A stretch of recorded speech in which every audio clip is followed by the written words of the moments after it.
आप सभी को मेरी ओर से नमस्ते और राम राम। आज 12 अक्टूबर 2023 है।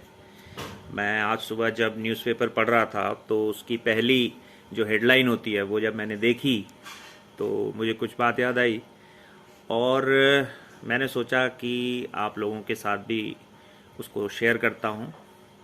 तो आइए मैं आपको दिखाता हूँ कि हेडलाइन क्या थी और उससे मुझे बात क्या याद आई।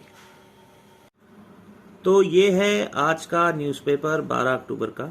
आज की हेडलाइन है देवभूमि में आज नमो, आदि कैलाश व जागेश्वर धाम में करेंगे दर्शन और पूजन।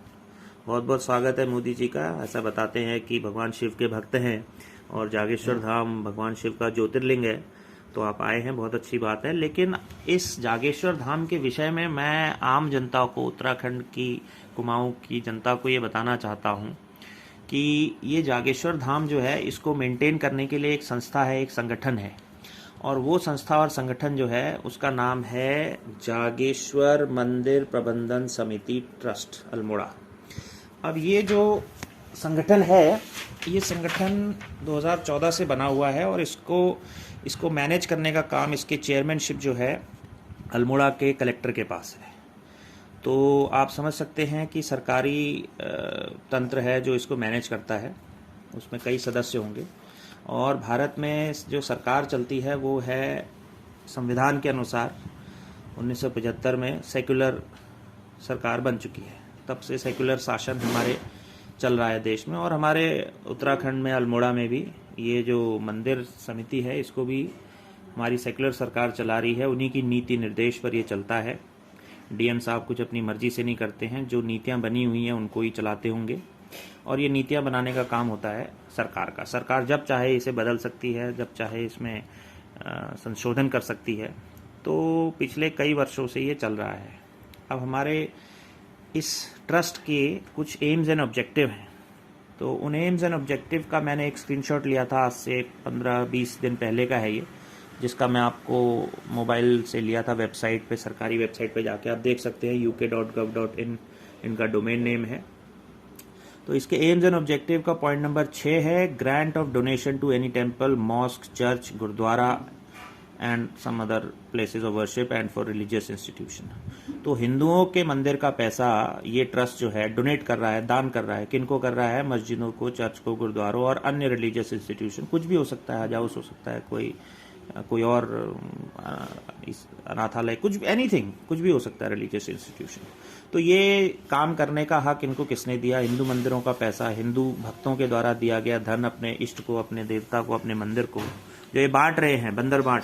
तो इस विषय में मैंने सोशल मीडिया पे डाला, ट्विटर पे डाला। मैं एकम सनातन भारत से भी जुड़ा हूँ। ये संगठन जो है हिंदुओं को राजनीतिक विकल्प देने का कार्य कर रहा है इस समय भारत में, और हमारा एक प्रमुख विषय है मंदिरों की मुक्ति, इस सरकारी सेकुलर कंट्रोल से मंदिरों की मुक्ति।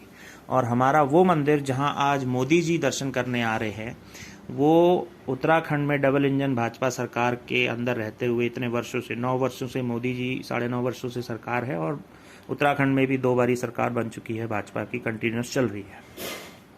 अब ये सब काम वहाँ हो रहा है। अब आश्चर्य की बात, जब आज मोदी जी यहाँ आ रहे हैं, तो आज सुबह ही मैं किसी को ये भेजना चाह रहा था, क्योंकि अभी तक मैंने जिनको भी बताया है वो बहुत आश्चर्यचकित हुए, चाहे वो हल्द्वानी से हो, देहरादून से, अल्मोड़ा से हो, उत्तराखंड के सभी लोग, और सैकड़ों हजारों लोग जो ट्विटर पे भी जिन्होंने मेरी ये पोस्ट पढ़ी होगी, वो भी बहुत आश्चर्यचकित हुए कि भाई ये हो क्या रहा है। तो आज सुबह जब मैं क्रॉस चेक किया इस वेबसाइट को, तो आप विश्वास नहीं करेंगे, पहले तक इसमें 9 पॉइंट्स थे, आप देख सकते हैं एम्स एंड ऑब्जेक्टिव में। आज सुबह का जो स्क्रीनशॉट का प्रिंट आउट है, इसमें केवल 8 पॉइंट रह गए हैं। यानी एक पॉइंट जो समस्या दिखा रहा था, जो इनकी असलियत, सच्चाई जो दिखा रहा था, पॉइंट नंबर 6 कि ये कहाँ दान करते हैं हमारे मंदिरों के पैसे को, वो अब यहाँ से गायब हो चुका है। आपको विश्वास आए उसके लिए मैंने स्क्रीनशॉट लिया है, थोड़ा ठीक से दिख जाए। आप चाहें तो ये वेबसाइट पे जाके भी देख सकते हैं। तो मेरा प्रश्न ये है कि ये जो सोशल मीडिया पे बातें आई, उससे मोदी जी की ट्रिप, मोदी जी का जागेश्वर धाम में आना, और लोग इस प्रश्न को सोचे और पूछें कि भाई हमारे हिंदू मंदिरों का पैसा क्यों और कहाँ दिया जा रहा है, तो उस बात को या तो इन्होंने छुपा लिया है केवल क्योंकि पिछले कुछ दिनों से, कुछ सप्ताह से ये बात सोशल मीडिया पे चल रही है, हमारा संगठन भी उठा रहा है, मैंने ये बात उठाई सबके समक्ष। तो ये बदलाव केवल सतही है, इन्होंने वेबसाइट में ही मात्र छुपा लिया है, कंट्रोल कर लिया है, या वाकई में इनके इतनी जल्दी इन्होंने जो है ट्रस्ट के संविधान में संशोधन करके उसका एम्स एंड ऑब्जेक्टिव को बदल दिया है? ये एक प्रश्न मैं आप लोगों के समक्ष छोड़ता हूँ, आप इस पर विचार कीजिएगा। बहुत बहुत धन्यवाद। जय श्री राम।